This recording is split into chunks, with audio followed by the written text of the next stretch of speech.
good to be back. Alam ko, na-miss nyo ako at na-miss ko rin kayo. I'm so grateful and very, very, very thankful kasi nandito ako ulit ngayon and makakapag-podcast na ulit ako kasi alam ko hindi ako nakapag-podcast, hindi ako nakapagawa ng video for last 2 weeks, almost siguro 2 weeks and more, hindi ako nakapag-gawa ng video.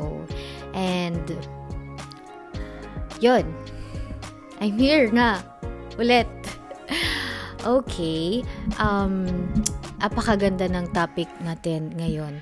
Like, ngayon, katulad ng dati, last video ko, it's not usual. Wala akong script or anything. Pinapractice ko na yung sarili ko. Actually, all you need is to pray and yun, pray ka lang. Then, hingi ka lang ng guide kay Lord. And alam ko na lahat ng lumalabas sa bibig ko, lahat ng sasabihin ko sa inyo, lahat ng i-share ko sa inyo is galing sa Kanya. Yun lang yun, galing sa Kanya. And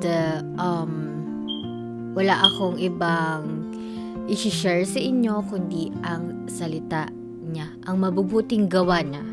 Okay? Napakaganda po ng topic natin ngayon. At ang topic po natin ngayon is the love you deserve. The love you deserve. Ang sarap pong pakinggan na meron po pala tayong pagmamahal na deserve talaga.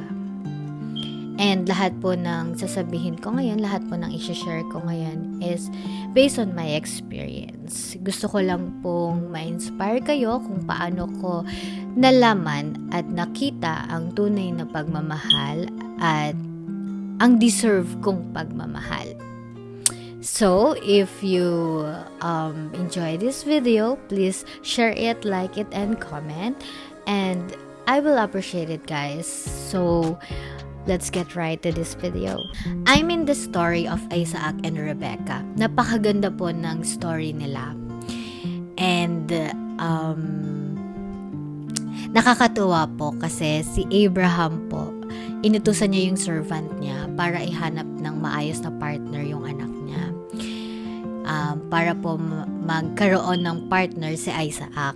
And then, nakita ng servant si Rebecca. And then, si Rebecca po kasi, napakaganda niya. Like, ang kaaya-aya po yung panlabas niyang anyo. And then, sa dami po ng babaeng nag-iigib doon, sa dami pong babae doon, siya po yung nag-iisang nag-offer ng water sa servant para po painumin yung camels. Ang dami po nun, ang dami pong camels nun. Like, si Rebecca lang yung may mabuting kalooban, siya lang po yung may magandang puso na nag-offer ng water para sa camel. So, makikita po natin doon na hindi lang dapat sa panlabas na anyo tayo tumitingin. Diba po? Hindi lang sa dahil maganda ka, pogi ka, okay na. Ikaw na yung deserving para sa akin. Hindi po ganoon. Dapat tumitingin din po tayo sa panloob. Kung mabuti ba yung puso. Hindi din po porket ginagawa niya na lahat ng parang sasabihin mo, ay, ideal man ko na to, ideal girl ko na to. Hindi po ganon. Ganito po yan. Masasabi po kasi natin na it's from God. Kasi di ba po lagi tayong ganun, no? Lord, pinagpipray natin, Lord, sana po siya na yung deserving para sa akin, sana po siya na yung ganto, ganyan. It's just, paano mo ba malalaman kung siya na yung para sa'yo? Unang-una po sa lahat, dapat willing po siyang magbago or magbabago sa Panginoon. Dito ko lang na-realize or dito ko nakita talaga na napaka-importante na kapag maghahanap or gusto mong makita yung partner mo, lalaki or babae na na gusto mo makasama for life is dapat may heart of servant talaga. Dapat talaga naglilingkod sa Panginoon or willing kang maglingkod sa Panginoon, willing kang magpabago sa Panginoon.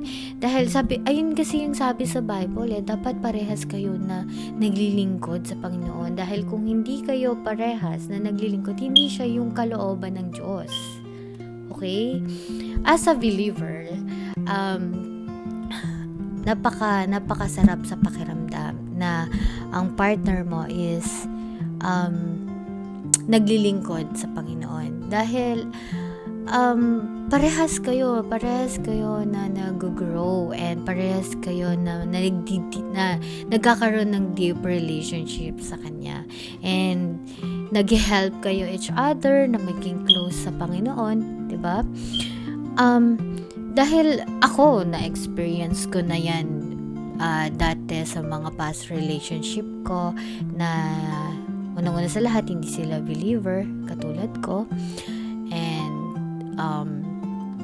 siguro kahit hindi sila believer, hindi sila willing magpagamit sa Panginoon, hindi sila willing maglingkod sa Panginoon, which is masakit dahil inalaw ko yung mga ganong tao, inalaw ko yung mga ganong klaseng tao sa buhay ko na which is okay lang dahil alam ko naman na inalaw ng Panginoon yun para maging testimony ko, 'di ba? Kaya nga may mga ganung moments, may mga ganun na inaalaw ang Panginoon para meron kang maging testimony sa life and para may mga matutunan ka. And para makita mo na si Jesus lang talaga yung kailangan mo. Si Jesus lang talaga yung dapat mong unahin. Si Jesus lang, yung pagmamahal lang ni Jesus yung dapat mong maramdaman. And palaging ipinapakita ng Panginoon, palaging magpapakita ng way ang Panginoon. Okay? Palagi niyang ipapakita yung way na hindi siya yung para sa iyo, hindi siya yung taong para sa iyo. Kasi naniniwala talaga ako na magbibigay siya ng confirmation and sign kung talagang kalooban niya yung pagmamahal na yon. Hindi ko sinasabi na dapat perfect. Kasi alam naman natin na wala talagang perfect. Walang perfect sa mundong to, guys. Walang perfect relationship. Merong mga shortcomings, merong mga problems talaga, meron talagang dadating na problema. But if willing yung partner mo na magpabago sa Panginoon, is kahit ano pang shortcomings na dumating, kahit ano pang problema yan, trust me, magiging maayos ang relationship na meron kayo.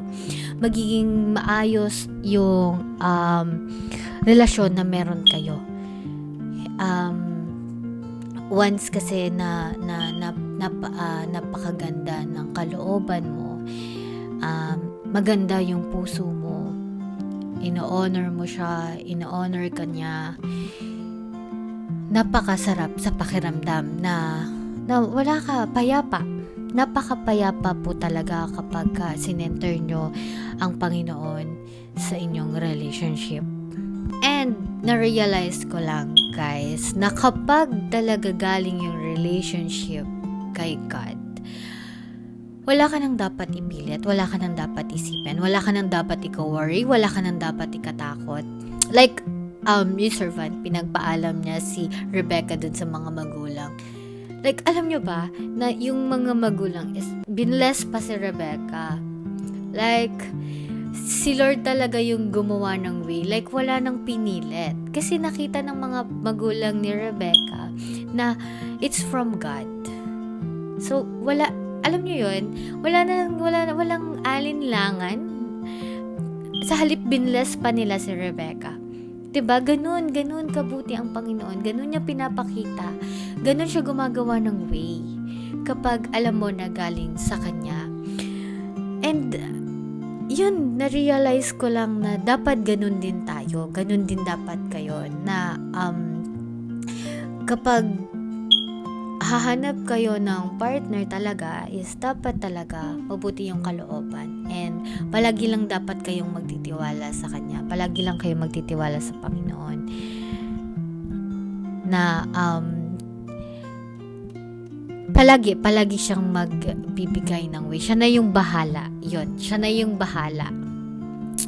And masasabi mo talaga na galing yan sa Panginoon kapag may blessing talaga. Kailangan mo talaga magkaroon ng faith, and kailangan mo lang talaga ipag-pray yung partner na gusto mo makasama for life, and magkaroon ka lang ng tiwala sa kanya.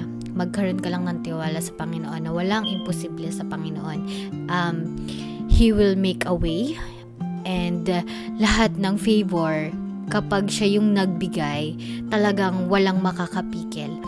Alam ko na nakakapagod na paulit-ulit tayong nasasaktan dahil inaalaw ng Panginoon yung mga pag-ibig na akala natin ay para sa atin talaga.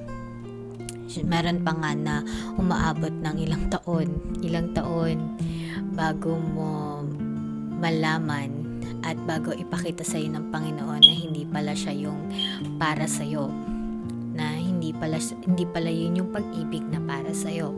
Masakit. Pero sabi nga doon, yung servant ni Abraham, nag-pray siya, humingi siya ng sign na i-guide siya para makita niya yung para kay Isaac, and then biglang 'di ba? Yun nga, nagpakita si Rebecca. So pinapakita lang talaga dito sa story na ito na si Isaac and Rebecca is kailangan mo lang maging katulad ng puso nila, na magkaroon lang tayo ng faith, magkaroon lang tayo ng tiwala sa Panginoon, and kailangan natin ipag-pray palagi sa Kanya. Yung partner, yung makakasama natin, yung babae or lalaki yung makakasama natin, yung gusto natin makasama for life, yun lang. Kailangan lang natin na magkaroon ng faith, kailangan lang natin ipag-pray, and kailangan lang natin magtiwala sa Panginoon. Makikita natin sa kwento ng love story nila na talagang kailangan mo lang talaga magtiwala sa plano ng Diyos. Guys, palagi nating tatandaan na darating ang tamang tao sa tamang panahon. Palagi nating tatandaan na ibibigay at ipapakita ng Panginoon ang tunay na deserve mong pagmamahal sa tamang panahon. Oo, marami siyang iaalaw para masaktan ka, para ma-realize mo. But kahit madelay man, ibibigay yan ng Panginoon. Basta magkaroon ka lang ng faith sa Kanya and magtiwala ka lang sa Kanya. Alam ko, nabitin kayo sa aking video ngayon dahil ito ay short video lang. Kasi binabasa ko lang talaga siya kagabi and until kaninang umaga. And then sabi ko, gusto ko i-share yung love story ni Isaac and Rebecca kasi nakakatuwa talaga yung story nila and kakaiba yung story nila. And yun nga, eto nakapag-shoot ako.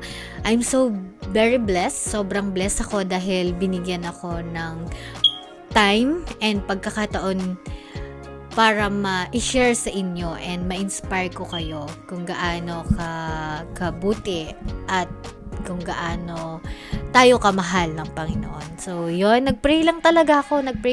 Actually, sobrang powerful talaga ng prayer.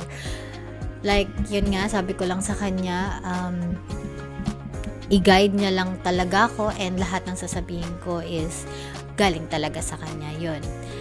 I hope in my next episode I can inspire you even more, and always remember that I always bring light to others.